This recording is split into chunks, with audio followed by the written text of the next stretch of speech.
Muchas gracias, diputado presidente. Muy buenas tardes, compañeras, compañeros. Muy buenas tardes a todas las personas que nos están escuchando, nos están observando, nos están dando seguimiento por algún medio. En efecto, vamos a continuar como fracción del Partido Liberación Nacional en el análisis de lo que ha sido el informe presentado por el presidente de la República a este plenario el pasado 3 de mayo. Como dice el periódico El Financiero hace 2 días atrás aproximadamente, el informe del presidente de la República no es más que un conjunto de retazos o selfies de retórica que intentan explicar cambios administrativos. Días atrás se ha dado una serie de opiniones sobre el mismo informe. Nosotros el día de ayer analizamos temas como educación, temas de política exterior, temas de infraestructura, y no podemos dejar de lado el señalamiento y el análisis con respecto a lo que el presidente de la República en su informe señala con rotunda contundencia como un logro absoluto cuando se habla de la reducción del 2% de pobreza, ¿verdad? Vamos a hacer un análisis detenido sobre este tema que nos parece fundamental porque es un tema muy vulnerable, muy trascendental, y hay una serie de verdades a medias o de mentiras a medias que se plasmaron durante todo el informe y que requieren de la aclaración de la misma. En su informe el presidente señala: tuvimos el índice más bajo de los últimos 7 años con respecto a la reducción de la pobreza, y llegamos en nuestro gobierno al 20.5%. El presidente de la República señala 10.440 hogares que salieron de pobreza, habla de 9.770 familias que abandonaron el tema de pobreza extrema como tal, y además señala pobreza rural, diciendo que en el 2014 tenían un 30.3% y que en el 2016 hablan de un 25.7%, una baja de 4,6 puntos porcentuales en lo que lleva la administración. Así como lo presenta el presidente de la República, es un universo perfecto, maravilloso, en donde genera una información como absoluto logro de un gobierno, un problema erradicado y que no ha podido darse en ningún otro momento. Yo, escuchando ayer algunas de las intervenciones que hacían los compañeros y las compañeras de la fracción oficialista, yo no puedo coincidir con una que señalaba un diputado del PAC, en donde decía que qué querían con respecto a que la información estaba incompleta, que simplemente eso era un informe ejecutivo que el presidente venía aquí a plantear y que no podía llevarse horas y horas y horas hablando sobre todo lo que había sucedido. Mire, yo difiero de eso porque hay 2 escenarios sobre la presentación de la información. Tenemos claridad que el presidente viene al plenario, presenta los puntos más relevantes y hace un resumen ejecutivo. Pero hay documentación, hay información por escrito que se presenta y que ahí puede poner el contexto integral de lo que no se puede decir en el plenario, pero que puede dejar por escrito contando el contexto como es. Y debe de contar en base a la información para que sea precisa, sea real, sea seria, sea contundente y sea veraz lo que ha pasado, lo que se está haciendo y la propuesta de lo que vendrá. Y partimos de ahí, señalando como verdad y claridad que en efecto, en el 2016 se llegó al 20.5% del índice de pobreza. En el 2014, el Partido Acción Ciudadana termina el año de su gestión con un 22.4%. Y en el 2015 tiene una baja de 21.7%. Y llega al 2016 con un índice de 20.5%. Sin embargo, vamos a repasar lo que no se dijo en el informe, lo que no se ha presentado y lo que no se ha analizado en el contexto de un tema tan básico como es pobreza y tan fundamental.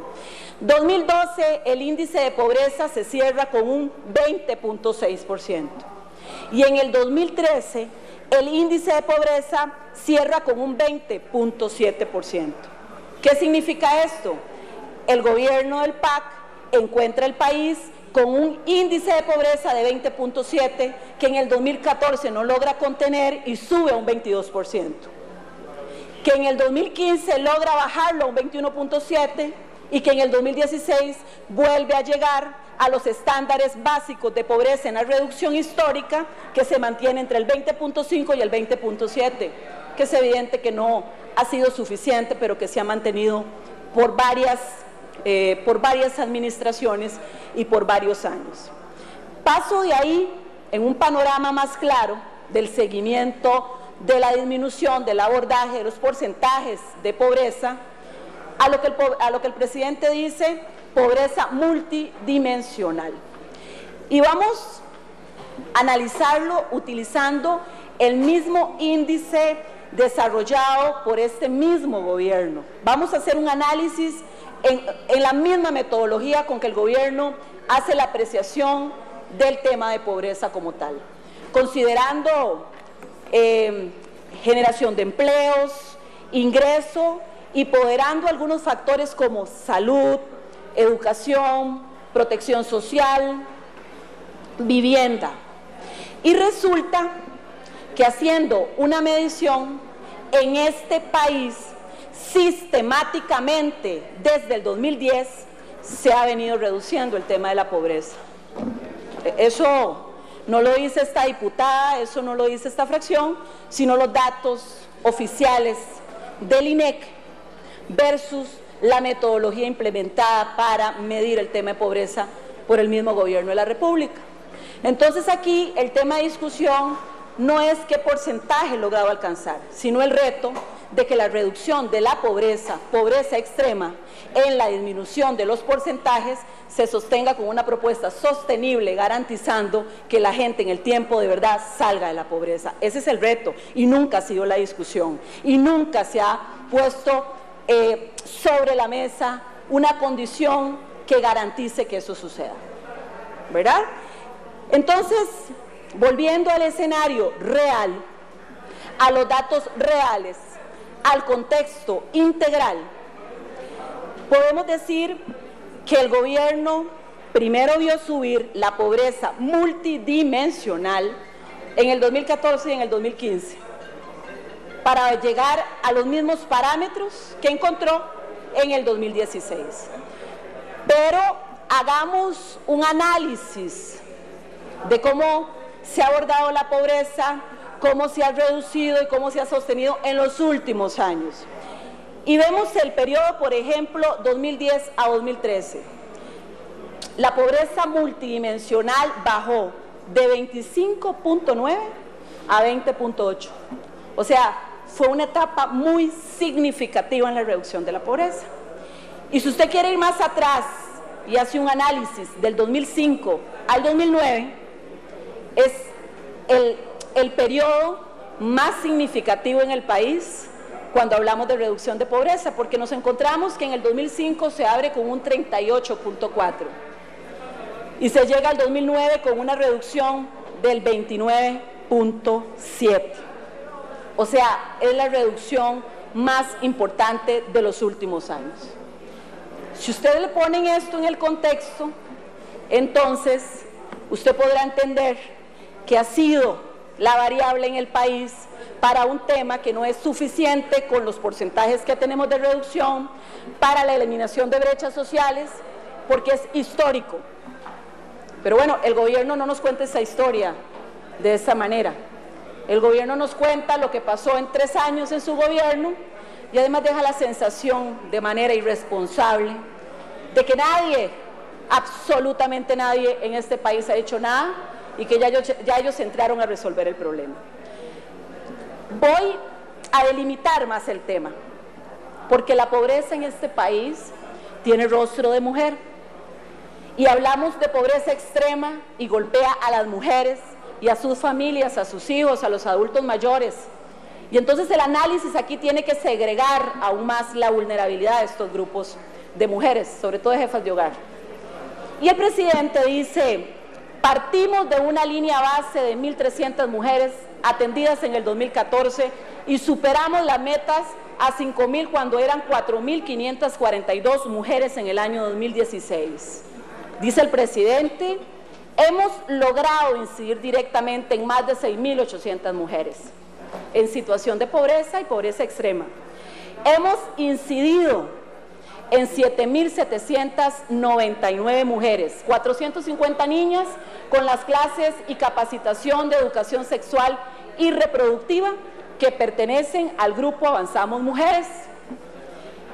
El tema por el gobierno tampoco cuenta el contexto real como es, la realidad de gestión como es, cómo es que se maneja ese tema de las mujeres, cómo es que se sostiene en esta administración y cuál es el abordaje que se le está dando. Pequeños detalles que omite el presidente de la República cuando habla de logros, de pobreza, de abordaje de mujeres en condición de pobreza. Pequeños detalles que hoy estamos analizando con documentación, con estadística, con estudio y con realidades. En el 2014, según indica el presidente, el INAMU atendió 1.300 mujeres. 1.300 mujeres que se atendieron aun cuando el gobierno de la República no tenía ningún programa específico para la atención de mujeres en pobreza. Significa que a la gestión institucional consolidada en este país, en la buena función que realiza el INAMU, sostiene la atención con programa o sin programa. Hay una sostenibilidad en el INAMU. En el 2015 se atienden 3.242 mujeres de esa cotidianidad que atiende el INAMU, pero resulta que ya esas mujeres el gobierno las mete en el programa que ellos determinan como Programa Avancemos Mujeres 2015. Este grupo de mujeres que atiende el INAMU son las que representan el 90% del programa Puente de Desarrollo. Y el otro 10% que hacen referencia es a ese grupo de mujeres que atiende el INAMU por condiciones vulnerables, por condición de género o por orientación sexual, pero que no son grupo meta del Plan para el Desarrollo. Y además se omite decir que hay un 30% de las mujeres que atiende Puente al Desarrollo que no están aseguradas por la Caja Costarricense de Seguro Social. Esto significa que este 30% en esta condición no podría incluirse nunca en el abordaje y en la atención de ese paquete que meten de la condición, saliendo de la condición de pobreza extrema como tal. Ante este antecedente podemos decir que aquí se han venido a plantear algunas verdades muy construidas, muy elaboradas, muy mercadeadas y muy bien comunicadas, que no necesariamente se complementan en una realidad objetiva para seguir en una planificación país. Pobreza, género, ¿verdad? Un tema tan delicado que no se complemente, que no se presente, que no se dé en el contexto real que es.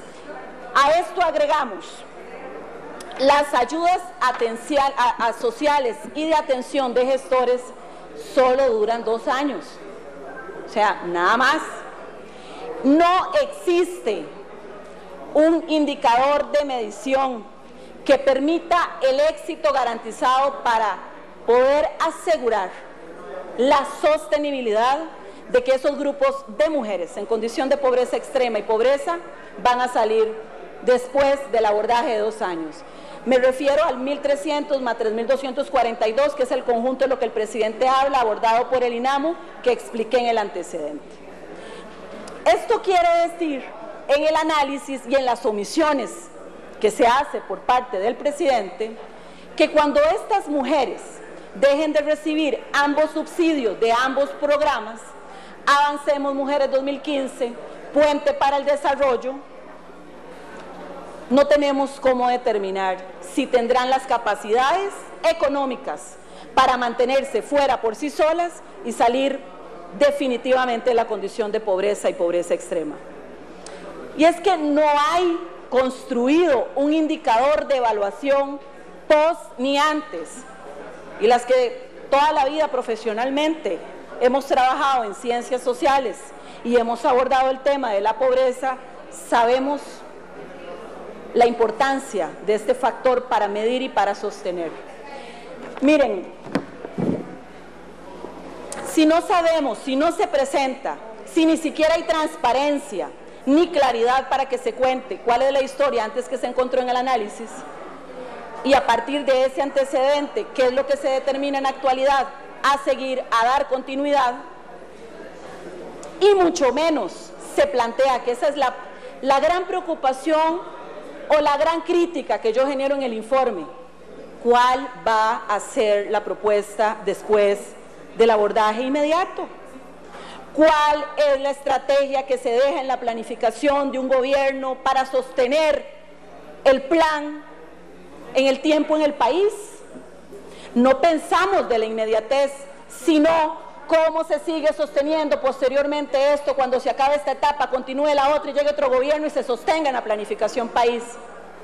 Yo no la vi, yo no la encontré, y eso sí es preocupante, porque resulta que no sabemos ahorita si después de quitar los subsidios estatales, las mujeres en pobreza extrema y en pobreza podrán tener la capacidad de seguir estudiando, los recursos económicos para acceder a la salud, para concluir con una vivienda digna o inclusive para posteriormente hacer las 3 comidas diarias cuando abordamos del tema de pobreza extrema.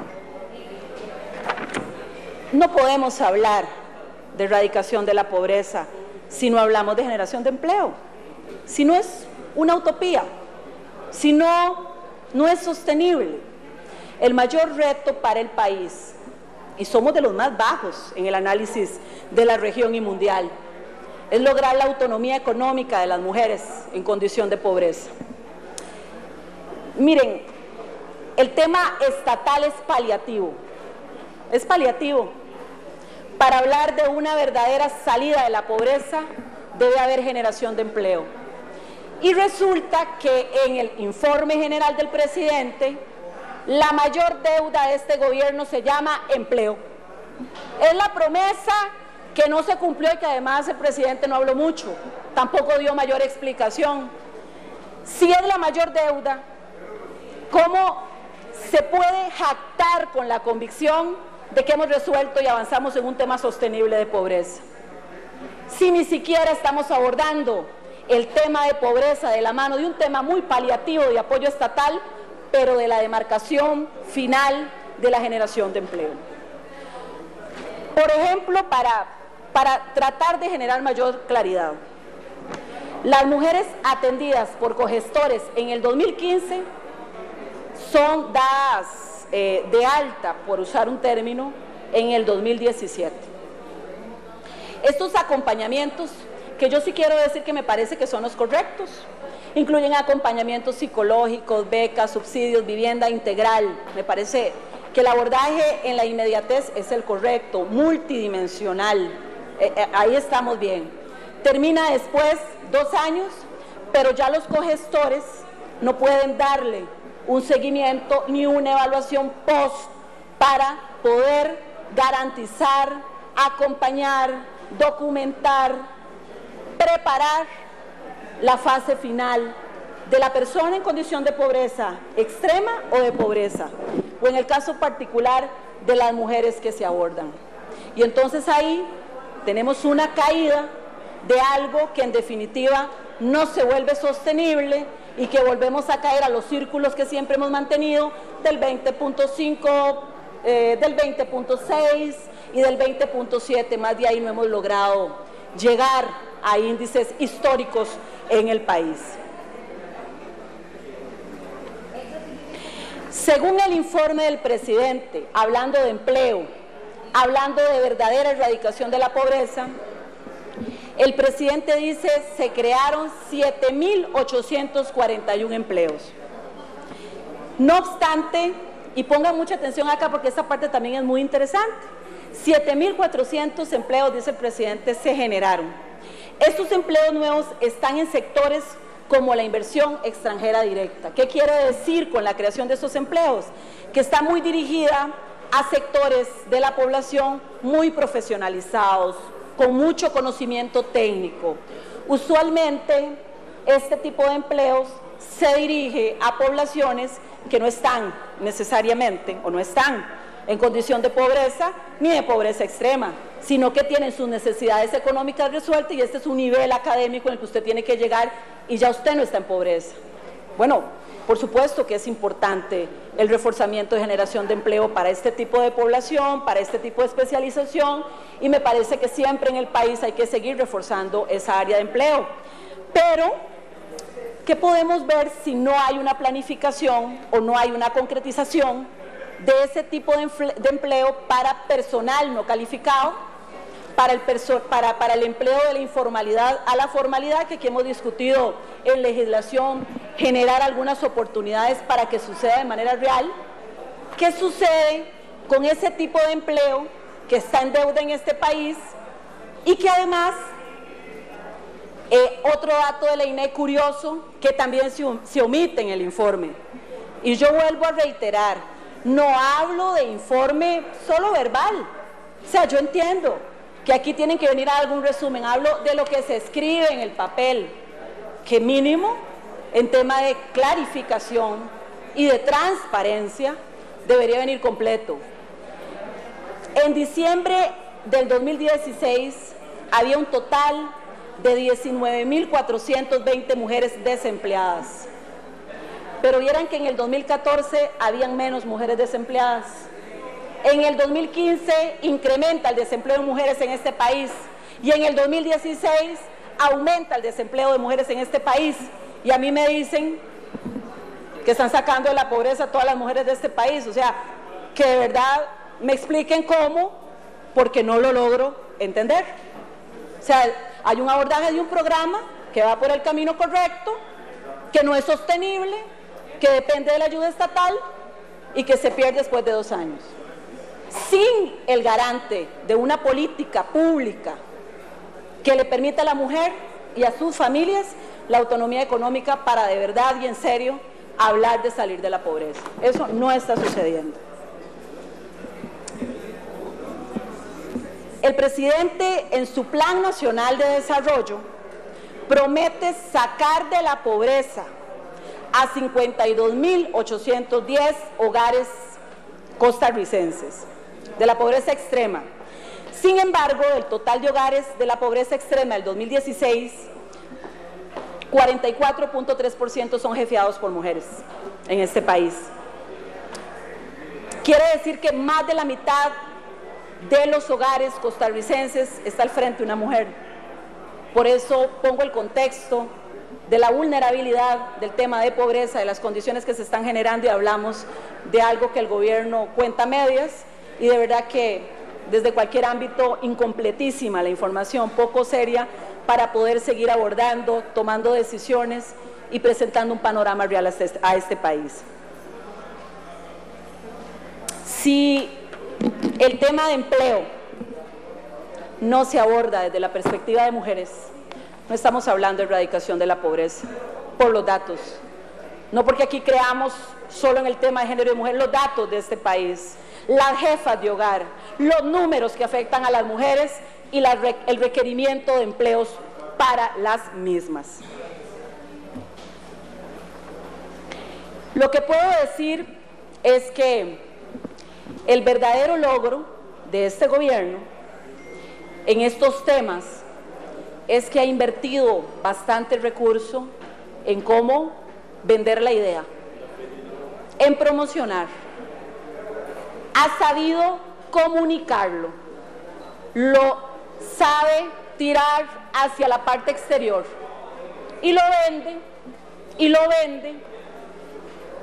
como el logro absoluto de gobierno, en donde ningún gobierno en la historia ha hecho nada, que tuvo que llegar ahora al gobierno a poner orden, a decir se reduce la pobreza, y el tema está prácticamente resuelto.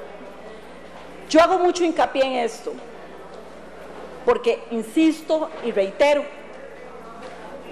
para mí la mayor preocupación es que de los informes de los presidentes, verbales o escritos, lo que cuenta acá y lo que complementa lo escrito, son esos insumos en dos áreas. El insumo para informar al costarricense, para decirle la verdad al costarricense, a las personas costarricenses, para que se tomen un criterio de lo que se hace, pero un informe también puede contar lo que no se ha podido hacer, el antecedente que genera la acción, y que la gente comience a generar una percepción y una información en base a la verdad. O sea, aquí hay que llegar con la verdad, aquí hay que contar el cuento completo, aquí hay que contar lo bonito, lo feo, lo bueno y lo malo. Eso es lo que hay que hacer en un informe, uno. Y dos, uno espera los informes del presidente, de cualquier turno, de cualquier administración, para poder ir teniendo insumos también en la toma de decisiones, ¿verdad? Entonces, si la historia no se encuentra completa, pero además cortamos en que el universo es maravilloso en esta administración y todo lo que ha pasado es bueno y somos los únicos que resolvemos, cuando el tema no es cierto, ¿verdad? Pero además carece de propuesta para seguir construyendo en Costa Rica lo que hoy estamos gozando por mucha planificación de muchos años atrás. Cuando usted no encuentra en el papel nada en infraestructura, nada en educación para seguir avanzando, nada nuevo en pobreza, el tema ahí de verdad que es preocupante. Porque la patria se construye de administración en administración. Y cuando usted se viene simplemente a vestir con ropa ajena, a culpar a los demás, a ocultar errores, y no cuenta las cosas como son, y ni siquiera genera al país una propuesta de sostenibilidad para lo que viene, eso sí es preocupante. Y eso a mí me preocupa muchísimo, porque uno espera de un informe un cierre de propuesta conforme a cada tema. Bueno, nos encontramos esto, tuvimos esto, estamos haciendo esto y la propuesta para tal cosa va a esto. Eso yo no lo vi, o sea, para mí eso no es un informe. Yo aprendí que los informes tienen otra estructuración de formato y de contenido. Eso no es un informe.